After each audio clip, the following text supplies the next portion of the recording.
Bien, ya vamos a ir con el doctor Torriani. Lo saludamos, doctor. ¿Cómo estás? ¿Qué tal? Gracias por Buenas venir. noches. Un gusto. Gracias, Ya vamos a hablar Claudio. porque justamente en medio de esta situación de pandemia hoy se conmemora el Día Mundial de la Salud, ¿no? Sí, así es, Claudio. Y 7 de abril, como cada 7 de abril. desde 1948, ¿no es cierto? Exacto. Se crea la Organización Mundial de la Salud. En 1945, una reunión de varios estados internacionales propone la creación de una organización que se dedique al cuidado de la salud mundial.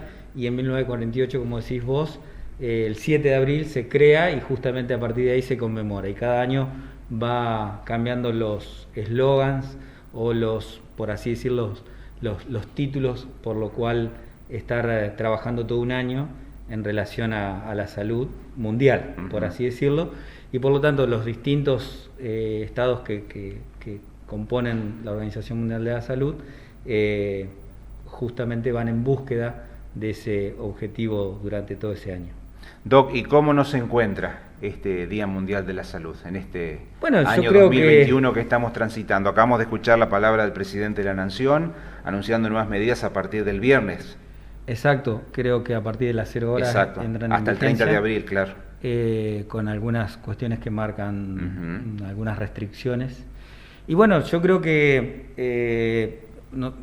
tenemos que analizar, si uno se pone a analizar es largo, Sí.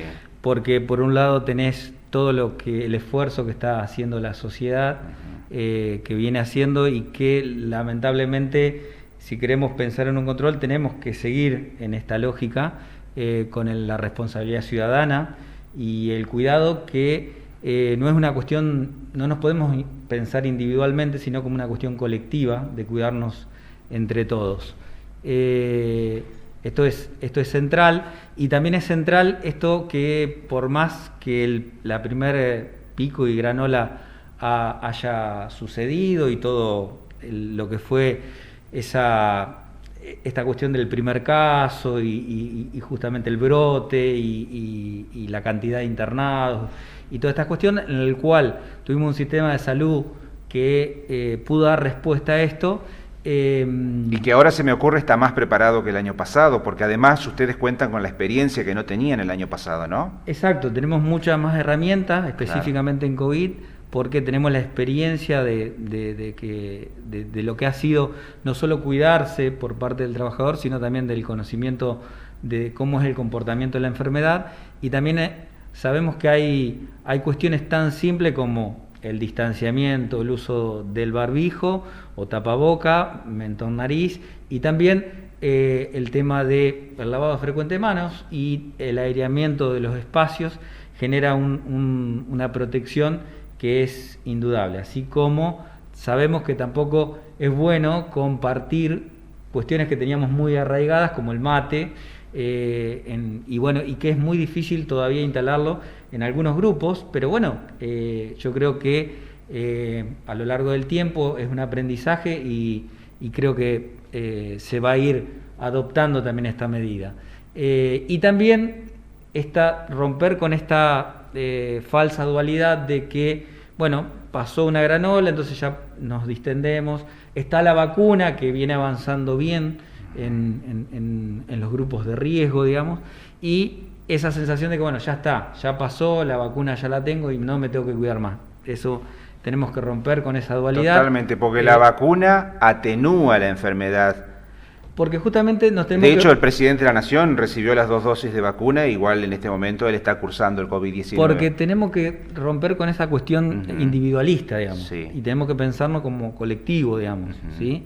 Y esto justamente, por eso la ciencia, que creo que es una palabra que la sociedad la incorporó y no la tenía tan en agenda, que es la epidemiología, esta ciencia que estudia lo colectivo, estudia cómo se da el proceso de salud-enfermedad en la población. Entonces tenemos que pensarnos como un problema colectivo y no solamente el punto individual. Entonces, la vacuna, obviamente, que individualmente me protege de las formas graves, que pueden poner en riesgo la vida individualmente, pero no te exceptúa de tener la enfermedad y contagiarla. Y al contagiarla, vos podés contagiar a otro que tenga riesgo o que le toque una suerte distinta en la evolución por las características propias de ese paciente, y que lo puede complicar y la puede pasar mal. Clarísimo, por eso hay que seguir paralelamente manteniendo los protocolos, ¿no? El uso del barbijo, distancia social y todo lo que usted acaba de decir. Obviamente, eso sin lugar a dudas.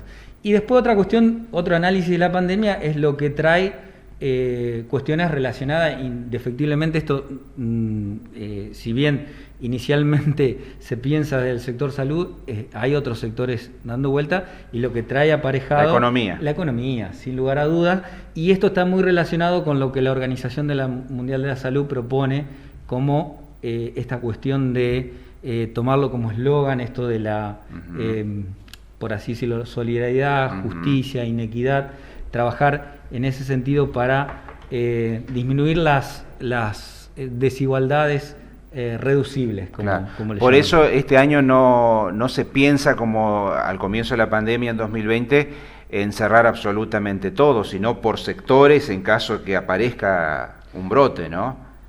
Para que no haya un impacto económico tan importante como lo hubo el año pasado. La idea es cuidarse con responsabilidad ciudadana, poder de prescindir cuestiones que son prescindibles y poder sostener las actividades que son necesarias y poder articular lo que era una ASPO muy cerrada en abril del año pasado a tener actividades abiertas, con incluso sostener la presencialidad en la escuela, con el derecho a la educación, igual que el derecho a la salud, como uno de los bienes más preciados de nuestro futuro, entendiendo que la educación de las niñas, los niños y adolescentes es un factor clave para el crecimiento de una nación. Igual se ha evaluado en estos días que ha sido muy positiva la vuelta a las clases de manera presencial, que no ha habido impacto significativo en cuanto a casos de pandemia. No hubo contagios dentro del ámbito escolar, ¿no? De manera yo creo que, exponencial. Primero, ese dato objetivo, que es concreto, claro, irreprochable, y segundo, que creo que tanto educación y en articulación con salud y como con otros sectores del Estado y las familias propias que conforman la comunidad educativa, creo que tienen un desafío y están teniendo un trabajo muy importante de poder garantizar esto, porque se ha entendido que la presencialidad y en las escuelas y el acceso al derecho a la educación es de suma importancia. Y esto, si lo potenciamos en esto que trabaja como eslogan la Organización Mundial de la Salud, es fundamental, esto de tomarlo como injusticia o desigualdad reducible. Es decir, que un niño tenga posibilidad de acceder a la escuela, un niño, una niña, un adolescente tenga posibilidad de acceder a una escuela, es un derecho y por lo tanto tiene que hacerlo, independientemente que sea pública o privada o de gestión mixta, digamos, el lugar donde se eduque, digamos, ¿sí? Sí, no importa. Lo que es inadmisible es que no acceda a la educación, ¿se entiende? Esa sería una desigualdad reducible. Un chico que no accede a la escolaridad y a la educación es una desigualdad reducible, y a eso se lo considera una injusticia, y por lo tanto es una de las cuestiones que centra el eslogan de la Organización Mundial de la Salud. Lo mismo en los niveles superiores, Lautaro, ¿no? La facultad, por ejemplo, donde sea como sea, los profesionales que se están formando se han visto perjudicados el año pasado. No es lo mismo tener clases presenciales que no tener clases directamente, ¿no? Yo creo que la pandemia aceleró un montón de cuestiones relacionadas con la virtualidad, que le han dado un plus, pero obviamente que no todo es reemplazado por la virtualidad. Las prácticas, por ejemplo. Exactamente, sí. Claro. Doc, ¿y usted como profesional de la salud recomienda la aplicación de estas medidas que anunció el presidente de la Nación en todo el país, también en pequeñas localidades como las nuestras, o hay que analizar la situación epidemiológica de cada lugar? Departamento Diamante, por ejemplo, que estamos en un alto nivel de transmisión, según lo que se publicó recientemente y lo que señaló Diego Garcilaso esta mañana también en conferencia de prensa. Sí, justamente esto, los anuncios que se van a poner en práctica tienen que ver también, y hay cierta potestad también a la realidad epidemiológica provincial y de los distintos territorios para estar con más apertura o más cuidado. Indefectiblemente los territorios no son estancos, sino que son móviles.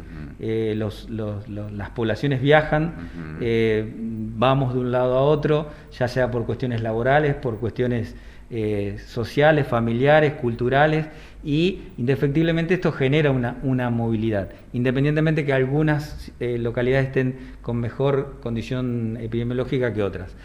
Sabemos que Ramírez viene bien en este sentido. Nosotros tomamos algunos indicadores porque, por así decirlo, como sabemos, el COVID es una enfermedad aguda que tiene un curso y una curación, y por lo tanto lo que se genera son casos que se llama tasa de incidencia acumulada.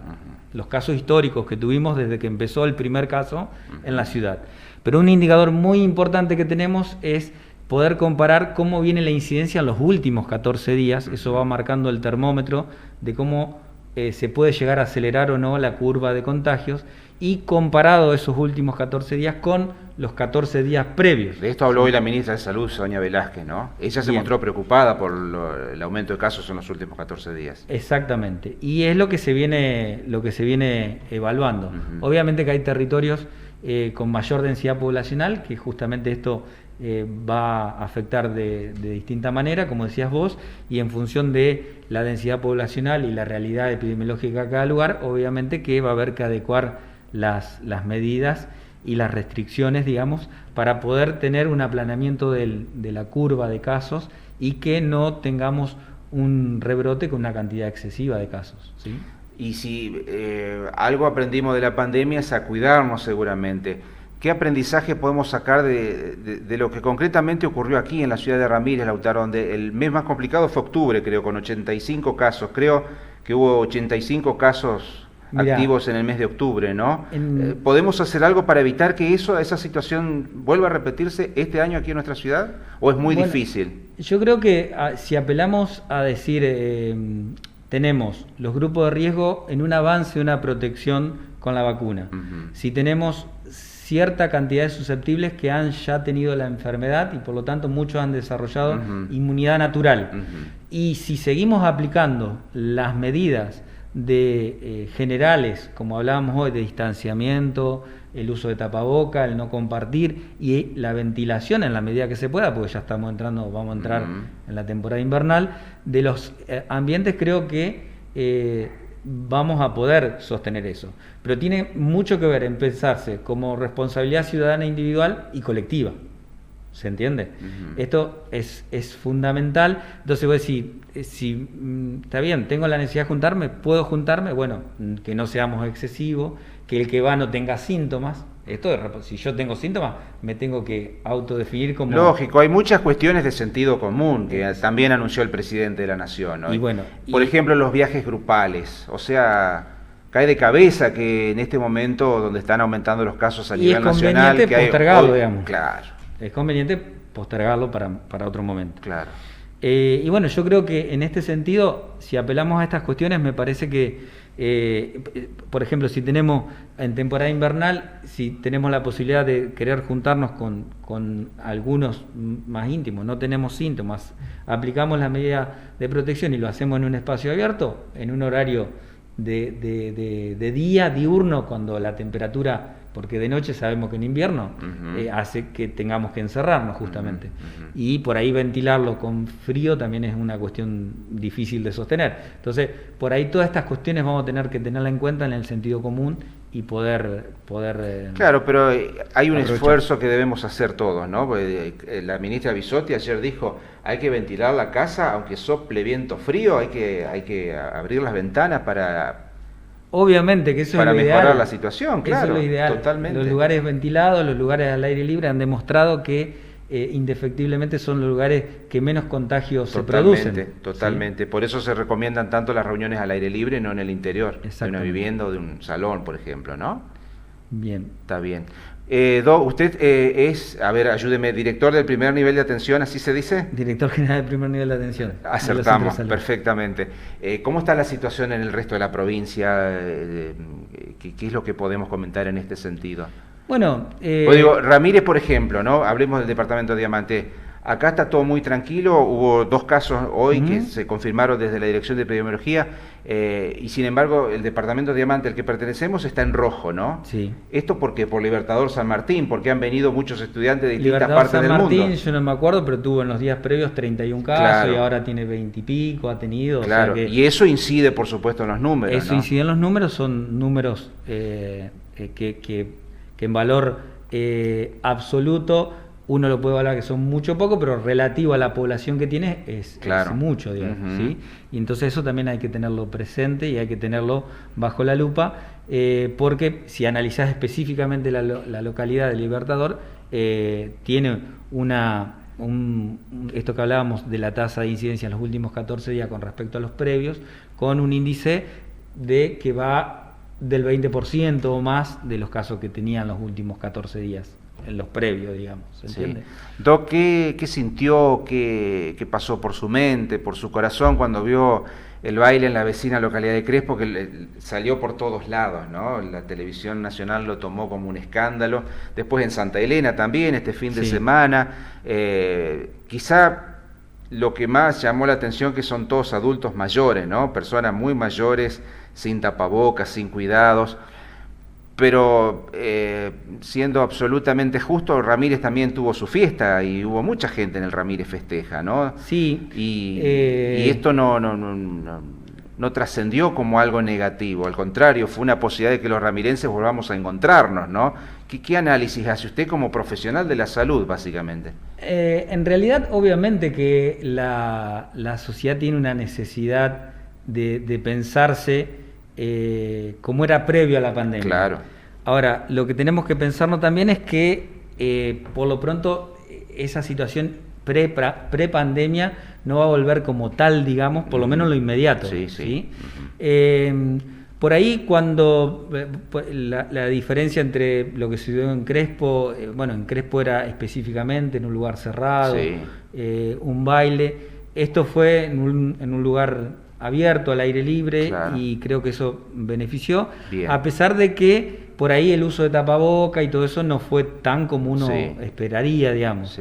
Yo creo que hay que seguir reforzando en esto, tenemos que tener la conciencia ciudadana que por más que hoy por hoy, ya después de más de un año que estamos escuchando lo mismo, ya tenemos que salir con el barbijo y protegernos, y bueno, creo que también en esto va una fuerte, no solo publicidad, campaña educativa, insistir, sino también la responsabilidad ciudadana de poder hacerlo, digamos, ¿sí? Con respecto a estos eventos que han sucedido, creo que lo más preocupante es que en la ciudad de Crespo y lo que pasó en Santa Elena fue cuando la curva estaba en pleno ascenso, digamos, en estos días, candente, digamos, eso es lo que... Igual que los viajes por Semana Santa, ¿no es cierto, doctor?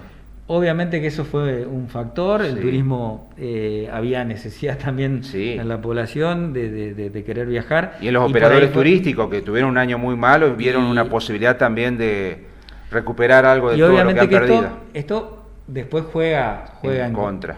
Y bueno, yo creo que en esta altura el sistema de salud, como decimos nosotros, con todas las aperturas que hay y la movilidad, esto trae aparejado contagios, y creo que al ser la temporada invernal lugares cerrados vamos a tener que afrontar esto, y también va a haber, a diferencia del año pasado, todo el contexto de lo que son las otras infecciones respiratorias, como la gripe, la neumonía, la bronquitis, los resfríos, las anginas, que el año pasado el COVID prácticamente las borró, y al estar adentro no tuvimos esos contagios.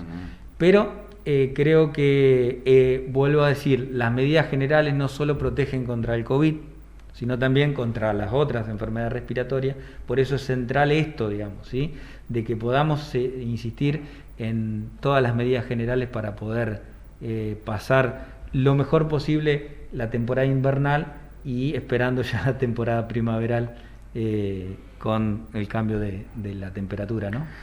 La cepa de Manaos y de Estados Unidos ya está presente en la provincia de Entre Ríos, ¿no? Está presente. ¿Qué posibilidad existe de que se disemine rápidamente o que sea más peligroso todavía que en la primera ola? Bueno, la diseminación, como sabemos... Es igual que la anterior, obviamente. Un poquito más. La contagiosidad más contagioso. Es 2.6 más. O sea, cada uno que contagiaba la cepa de coronavirus tradicional, digamos, la original, 2.6 contagia esta, casi 3 veces más, por así decirlo. Sí. Y bueno, lo que tenemos que evaluar, digamos, que se está sometiendo a estudios, pero al parecer la vacuna también protege contra esta cepa, la de Río de Janeiro, la de Manaus, la de Reino Unido. No se sabe sobre la variante africana, que no la tenemos en circulación. Claro. Pero bueno, eso sería una muy buena noticia de confirmarse estos avances que han tenido, que tiene cobertura contra esto. Y otro tema, no para asustar a la población, no para asustarnos a nosotros mismos, estas fueron las primeras mutaciones. El virus puede seguir mutando de aquí en más también, ¿no? La mutación está dada por la contagiosidad, digamos. Claro. Para que se dé una idea, si Brasil tuvo dos variantes, es porque el virus circuló mucho en Brasil, y tuvo esa capacidad de, en el replicarse, de poder mutar y poder hacer una variante nueva, digamos, ¿sí?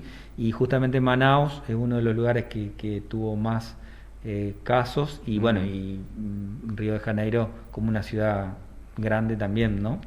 Entonces, esta cuestión es, al estar y al ingresar al país y al ya tener casos que fueron confirmados que no se encontró nexo, podemos decir que están circulando en Argentina, y también se han encontrado casos en el territorio entrerriano que por suerte han sido focalizados, han sido controlados, y esperemos que se retrase el nivel de circulación de estas cepas acá en el territorio entrerriano. Mi querido Lautaro, muchas gracias como siempre por la visita. Ojalá, antes del cierre, ojalá no necesite llamarte nunca a lo largo del año, pues eso va a significar que las cosas están bastante bien, ¿no? Que no haya más conferencias del COES, que con Silvia podamos hacer el programa los dos juntos, no como el año pasado que tuvimos que turnarnos y así, ¿no? En tantas otras empresas donde se tuvieron que tomar medidas. Yo sé que el tiempo es corto, pero a mí me gusta hablar, Claudio. Meta. Diga. No, por ahí decía las experiencias del COES. Yo creo que los COES en cada una de las ciudades han instalado una forma de trabajo, de articular los distintos sectores que tiene una sociedad o un Estado, en este caso municipal, para poder articular políticas articuladas e integradas, no solo con la visión de salud, sino con una visión intersectorial, y que es justamente la propuesta de a que apuesta la salud colectiva, digamos, ¿sí? Esto como un paréntesis. Entonces, más allá de específicamente el tema COVID, que fue el que se abordó, que se constituyó y el que abordó el COES, creo que otorga una oportunidad de poder trabajar cualquier problemática a lo largo del tiempo. Entonces es un desafío quizás poder sostenerlo como un espacio intersectorial. En cuanto específicamente al Día Mundial de la Salud, fíjate vos, te tuteo, digamos, cómo es el Día Mundial de la Salud y terminamos hablando de enfermedad, digamos, ¿sí? Porque esta dualidad entre salud y enfermedad creo que es un desafío conceptual de decir cómo se entiende y cómo lo entendemos, cómo lo definimos, quién está sano, quién está enfermo. Bueno, es todo un capítulo que en algún momento podemos charlar. Muy amplio, porque tiene que ver con la salud física, con la salud, hasta con la salud, no sé, mental, todo. Todo, sin lugar a dudas, sí. Y por otro lado también en esto específico que hablábamos de las injusticias, poder también por ahí uno hablaba del derecho a la educación, del derecho a la salud, pero también es importante que la Organización Mundial de la Salud, y esto para recalcarlo, que también habla de las desigualdades relacionadas con género, por ejemplo. Esto es importante si entendemos a la salud como un derecho con la perspectiva de diversidad y género, digamos. En este sentido es el rumbo que tenemos desde el Ministerio de Salud de la provincia, y es importante remarcarlo porque justamente es uno de los ejes que toma también esto de trabajar las desigualdades relacionadas con la diversidad y género en la población y en la comunidad. Gracias, Doc. Un privilegio que vivas en Ramírez, porque sos funcionario de la provincia y te tenemos a mano siempre, así que te podemos molestar. Sí, cuando quieras, Claudio, no hay problema. Y se viene la campaña antigripal. Sí, señor. Se larga el martes que viene a las 12 simultáneamente en todo el territorio nacional, así que ya estamos preparando también esto. ¿Ya llegaron las dosis? Llegaron las dosis para empezar. Tenemos este año una variante, la pediátrica, la de adultos, y la de adultos coayudante, con coayudante para mayores de 65. Y bueno, cuando quieras charlamos de eso. No, bueno, cortito, estoy pasado. Tiene que haber una separación entre la aplicación de la 14 vacuna días. contra el COVID y la vacuna antigripal. 14 ¿no? días. Eso es muy importante, ese dato. Sí. Justamente se empieza por personal de salud, ¿sí? Bien. Geriátricos, que fueron los primeros vacunados al COVID, que Claro. ya tienen asegurados los 14 días de diferencia. Claro. Gracias, Lautaro. Un gusto Gracias. grande. Saludos a la Placer. audiencia. Realmente un gusto grande.